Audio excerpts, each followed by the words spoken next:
नमस्कार, कैसे हैं? नमस्कार, मैं हूं राकेश, आप लोगों के सामने स्वागत करता हूं। उम्मीद करता हूं आप सभी लोग बहुत अच्छे होंगे, प्रिपरेशन में लगे हुए होंगे और यूपीपीसीएस 2023 के लिए प्लस खंड शिक्षा अधिकारी जो भर्ती संभावित है इस वर्ष उत्तर प्रदेश जो लोक सेवा आयोग है उसके लिए, इसके लिए इन सबके कंबाइंड और परीक्षाओं के लिए बहुत ही इंपॉर्टेंट हम लोग की सीरीज़ हमेशा चलती है करंट अफेयर्स को लेके। तो उसका करंट अफेयर्स एक प्रकार से इस पूरे एक वर्ष के करंट अफेयर का जिस्ट हम लोग शुरू कर रहे हैं, बहुत ही साधारण और बहुत ही बेसिक तरीके से। इसके साथ साथ मैं बता दूं कि हम लोगों ने प्रीवियस ईयर क्वेश्चंस की पूरी सीरीज़ कंपाइल कर ली है, करीब 1500 क्वेश्चंस की, जिसमें कि 2015 से लेकर 2022 तक की जितनी परीक्षाएं पीसीएस में हुई हैं, उत्तर प्रदेश लोक सेवा आयोग ने ली हैं, उनके प्रश्नों को कंपाइल किया गया है। तो वो ज़बरदस्त क्वेश्चंस होंगे, करीब 250 पेजों की वो पीडीएफ है और उसको हम लोग यहाँ पूरी तरह से कराएंगे। यकीन मानिए कि 25 से 30% क्वेश्चन सिर्फ आपके उस पीडीएफ से या उस पत्र से हो जाएंगे। इसके साथ साथ करंट अफेयर, तो current affairs plus previous year, तो आपके 150 में से 150 में से 45 से 40 क्वेश्चन आपके रेडी हैं। करंट अफेयर्स की मात्रा ज़्यादा भी होती है, तो मैं ये बहुत कंजर्वेटिव होके बोल रहा हूँ आपको, है ना। और पीसीएस में अगर आप आदर्श रूप से 90 से 95 के बीच में क्वेश्चन नेगेटिव के बाद सही कर देते हैं तो अब लगभग हर बार आपको मेंस लिखने का मौका मिलता है। इसी क्रम में फटाफट चीज़ों को लेकर शुरू करेंगे। करंट अफेयर्स लगभग हम हर बार हमारे लगभग 80 से 90% तक हिट होते हैं। इस बार भी उन्हीं प्रश्नों को इस प्रकार से शामिल करने की कोशिश हम करते हैं जो बहुत रेलिवेंट हो। क्वेश्चन तो हर कोई बन ही सकता करंट का, लेकिन जो रेलिवेंट है, जो बहुत इंपॉर्टेंट है, पहले वो हम शुरू करते हैं। चलिए चीज़ों को शुरू किया जाए। पहला क्वेश्चन आप लोग की स्क्रीन पर क्या बोल रहा है। एबल प्राइज़, एबल पुरस्कार दुनिया में जैसे नोबेल पुरस्कार होते हैं उसी प्रकार गणित के क्षेत्र में, मैथ के क्षेत्र में, मैं कलर थोड़ा चेंज कर दूं फॉन्ट को, मैथ के क्षेत्र में एबल पुरस्कार पूरी दुनिया में सबसे सर्वोच्च होते हैं। और ये बेसिकली नॉर्वे के शासक के द्वारा, किंग के द्वारा दिया जाता है। हेनरिक एबल जो वहाँ के मैथमेटिशियन थे, उनके नाम पे ये एबल प्राइज़ रखा गया है और दुनिया भर के अलग अलग गणितज्ञों को हर वर्ष दिया जाता है। तो इस बार ये दिया गया है लुइस कैफरेली को। ये अर्जेंटीनियन मूल के अमेरिकी नागरिक हैं जो कि मैथमेटिशियन हैं, ठीक है। इनको मैथ का नोबेल भी इसको बोला जाता है, जैसे मैंने बताया, मैथ का नोबेल भी इसको बोला जाता है। इस क्वेश्चन को याद रखिएगा, इस नाम को याद रखिएगा, बहुत ही इंपॉर्टेंट है, परीक्षा में आने की संपूर्ण संभावना है इसमें। नेक्स्ट क्वेश्चन, वायु प्रहार क्या है। वायु प्रहार एक युद्ध अभ्यास था, पहले देख लें। युद्ध अभ्यास आपको मार्केट में जितनी मैगजीन्स मिलेंगी वो सब एक प्रकार से आपको यहाँ रिवाइज रूप में मिल जाएगी। पीसीएस से पहले 14 मई की परीक्षा है, लगभग एक महीने में आपको शानदार कंटेंट मिलेगा, टू द पॉइंट। करीब 50 से 55 क्वेश्चन आपको इसके लिए तैयार हो जाएंगे आपके, निश्चित रूप से।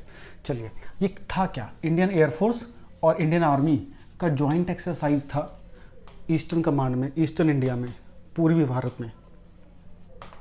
अब ये क्या कंसर्न था, आप देखेंगे कि भारत और चाइना के बीच में टेंशन बहुत ज़्यादा बनी हुई है, टेंस बनी हुई है एलएसी के ऊपर। लगातार वार्ताएं भी होती रहती हैं, इसके साथ साथ कई आर्गुमेंट्स भी चलती हैं, कई सारे आरोप प्रत्यारोप का दौर भी रहता है कि कुछ जो चाइना है कई बार ऐसी हरकतें करने की कोशिश करता है जिससे वहाँ पे सौहार्द बिगड़ता है। तो इस माहौल में, इस टेंशन भरे माहौल में इस प्रकार का युद्ध अभ्यास करना एक प्रकार का संदेश देना होता है कि हम बहुत अच्छे से तैयार है किसी भी परिस्थितियों से निपटने के लिए। तो ये बहुत इंपॉर्टेंट है, ऑपरेशन वायु प्रहार, ठीक है, भारतीय एयरफोर्स और भारतीय आर्मी का, ठीक। नेक्स्ट, आकाश वेपन सिस्टम क्या है। भारत डायनेमिक्स लिमिटेड भारत सरकार की एक डिफेंस पीएसयू है, जिसको अभी कॉन्ट्रैक्ट दिया गया भारत सरकार की तरफ से। सरफेस टू एयर एक मिसाइल डेवलप हो रही है जिसका नाम है आकाश, ठीक है। और इस पे ये काम शुरू हो गया है, ठीक है। तो बहुत ही इंपॉर्टेंट है। तो आकाश क्या है, सतह से हवा में मार करने वाली मिसाइल है जो कि भारत डायनेमिक्स लिमिटेड के द्वारा तैयार की जा रही है, ठीक है, याद रखिएगा, इंपॉर्टेंट है, ठीक है। नेक्स्ट क्वेश्चन, यायात्सो झील नाम से आपको पता लग रहा होगा कि ये हिली एरियाज़ की कुछ रीज़न है, बेसिकली लद्दाख में है ये झील। और अभी न्यूज़ में इसलिए आई थी बच्चे, जो भी ऐसे क्षेत्र में, जम्मू कश्मीर या ईस्टर्न इंडिया में जो भी कुछ डेवलपमेंट होती है, इंपॉर्टेंट होती है। इस झील को बायोडाइवर्सिटी हेरिटेज साइट का दर्जा दिया गया है, जैव विविधता विरासत स्थल, जैव विविधता, ये प्रश्न बहुत संभावित है, जैव विविधता विरासत स्थल। देखिए, आप लोग अगर पीसीएस दे रहे हैं ना, तो ये सेशन आप लोग छोड़ नहीं सकते हैं। दूसरी बात, जिन लोगों का केवीएस का रिजल्ट एक्सपेक्ट कर रहे हैं वो मॉक इंटरव्यू को घर पे प्रैक्टिस जरूर करते रहिएगा, ठीक है। किसी प्रकार की समस्या हो तो हमसे बातचीत कर सकते हैं, सलाह ले सकते हैं। नंबर आप लोगों के पास होगा ही 9911116295, ठीक है। चलिए, ये क्लियर हो गया। इसको ध्यान दीजिएगा, लद्दाख में है। नेक्स्ट, ओडेसा, नाम ध्यान दीजिएगा। ओडेसा ये कहाँ है? बेसिकली इंडिया वाला ओडिशा नहीं, ये है यूक्रेन में। कहाँ है? यूक्रेन में। न्यूज़ में क्यों है? यूक्रेन की हालत क्या हो चुकी पता है आपको? युद्ध में बहुत बुरी तरह तबाह हुआ है यूक्रेन। कई वर्ष लगेंगे यूक्रेन को खड़े होने पे। पहली बात तो ये कि वॉर पूरी तरह बंद हो तब जाके चीज़ें सुधरे। तो वहाँ का एक शहर है ओडेसा, उसको ना बिल्कुल लुप्त प्राय, मतलब एक्सटिंक्ट होने के कगार पे, खत्म होने के कगार पे आ चुका है। ये लुप्त प्राय विश्व धरोहर स्थल के रूप में घोषित कर दिया। किसने? यूनेस्को ने। यूनेस्को ने इसको एक्सटिंक्ट वर्ल्ड हेरिटेज साइट के रूप में डिक्लेयर कर दिया है। इंपॉर्टेंट है भाई, बहुत ज़्यादा इंपॉर्टेंट है, ठीक है। नेक्स्ट क्वेश्चन, भारत में लिथियम का भंडार चर्चा का विषय पेपर में आ सकता है। भारत में लिथियम का बहुत बड़ा भंडार मिला है, और ये कहाँ मिला है? जम्मू में। जम्मू में एक डिस्ट्रिक्ट है रियासी डिस्ट्रिक्ट। रियासी वही जहाँ कटरा अभी आपको सुनने को मिलता है, श्री माता वैष्णो देवी का जो स्थान है। तो रियासी बेसिकली बहुत ज़्यादा इंफ्रास्ट्रक्चर वाला डिस्ट्रिक्ट है, यहाँ काफ़ी मिनरल्स वगैरह पे काम चलता रहता है। तो रियासी डिस्ट्रिक्ट में, जम्मू में, ये आपको लिथियम के भंडार मिले हैं। लिथियम इंपॉर्टेंट क्यों है? बिकॉज लिथियम आज कल जो ईवी का रेवोल्यूशन हो रखा है, इलेक्ट्रॉनिक व्हीकल है ना, उसमें जो बैटरीज बनती हैं बेसिकली वो लिथियम बेस्ड बैटरीज होती हैं। तो अगर ऐसा होता है तो फ्यूचर के जो फ्यूल्स हैं उसके रूप में बहुत बड़ा सस्टेनेबल डेवलपमेंट हो जाएगा भारत का, इसलिए बहुत इंपॉर्टेंट है। वर्तमान में लैटिन अमेरिका के देशों में लिथियम का बड़ा भंडार पाया जाता है, ठीक है। नेक्स्ट, टाइगर सेंसस के ऊपर क्वेश्चन गारंटी से आ रहा है। अभी पीएम मोदी साहब हमारे गए थे, कहाँ पे?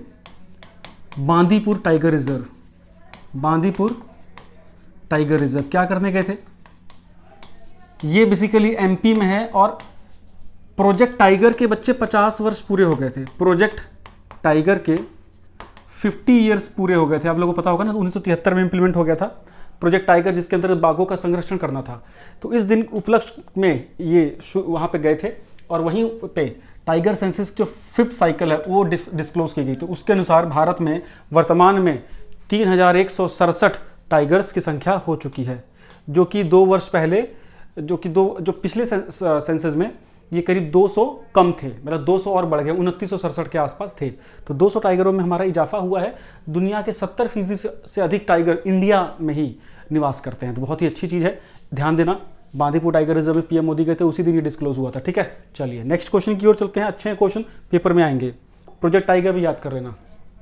अब है किबीथू। अभी हमारे होम मिनिस्टर, गृह मंत्री किबीथू गए। किबीथू क्या है? भारत का जो सबसे ईस्टर्न मोस्ट विलेज है, एक प्रकार से पूर्व का सबसे पूरा बिल्कुल पूर्व का हमारा एक पॉइंट है किबीथू। वहाँ पे गांव में जाके इन्होंने सभा को संबोधित किया था। चाइना ने भारत की जो भी विजिट होती है अधिकारियों की, मिनिस्टर्स की या राष्ट्राध्यक्ष की अरुणाचल में, उस पर ऑब्जेक्ट करता है। इसके बावजूद बहुत वाइब्रेंट तरीके से वहाँ गए और वाइब्रेंट विलेज प्रोग्राम शुरू किया किबीथू से। किबीथू भारत का ईस्टर्न मोस्ट पॉइंट, वहाँ से शुरू किया है कि जो भारत के जो बॉर्डर के क्षेत्र हैं या ऐसे क्षेत्र जो अभी तक जो रिमोट क्षेत्र हैं, वहाँ के गाँवों का ना कैसे डेवलपमेंट हो, बेसिक अमेनिटीज़ मिल सके वहाँ पे, उनका कैसे सस्टेनेबल डेवलपमेंट हो और कैसे ओवरऑल रूप से वो विकसित हो सके, इसके लिए वाइब्रेंट विलेज प्रोग्राम को शुरू किया गया। और ये शुरू हुआ है किबीथू अरुणाचल प्रदेश से ही। बहुत ही इंपॉर्टेंट है, ठीक है, परीक्षा में पूछेंगे लोग। Next question, electric double decker bus अभी हाल ही में कहाँ शुरू की गई है? मुंबई में। डबल डेकर के लिए मुंबई वैसे फेमस है, तो ऐसे याद कर लेना। ये 1 लाइनर क्वेश्चंस हैं, सीधे आपको आ सकते हैं ये कि हेलीकॉप्टर सेवा कहाँ हुई है, एम्बुलेंस, एयर एम्बुलेंस या एयर टैक्सी, इस टाइप के क्वेश्चन आप पेपर में पूछ लेते हैं ये लोग। तो डबल डेकर ईवी कहाँ पे है? मुंबई में। नेक्स्ट, नॉर्थ ईस्ट का पहला, नॉर्थ ईस्ट इंडिया का, उत्तर पूर्व भारत का पहला compressed biogas plant, compress biogas plant कहाँ लगने जा रहा है? असम में। असम के जो मुख्यमंत्री हेमंत बिस्वा, उन्होंने इसकी घोषणा की है। पेपर में के लिए इंपॉर्टेंट हो जाएगा ये, ठीक है। मैंने सिर्फ 10 क्वेश्चन लिए हैं। इन 10 क्वेश्चन में से हर वीडियो में, आप छोटे वीडियोस में 1 से 2 क्वेश्चन पेपर में आते हुए देखेंगे। ऐसा इनमें से कोई क्वेश्चन नहीं जो आपकी परीक्षा में नहीं आएगा। छोटे वीडियो के साथ शुरुआत है ये। लगातार पीसीएस के लिए रेडी हो जाइए, इसके साथ साथ डीएसएसबी की परीक्षाओं के लिए रेडी हो जाइए। इसी को लेकर आगे बढ़ते हैं। Thank you so much. Bye bye.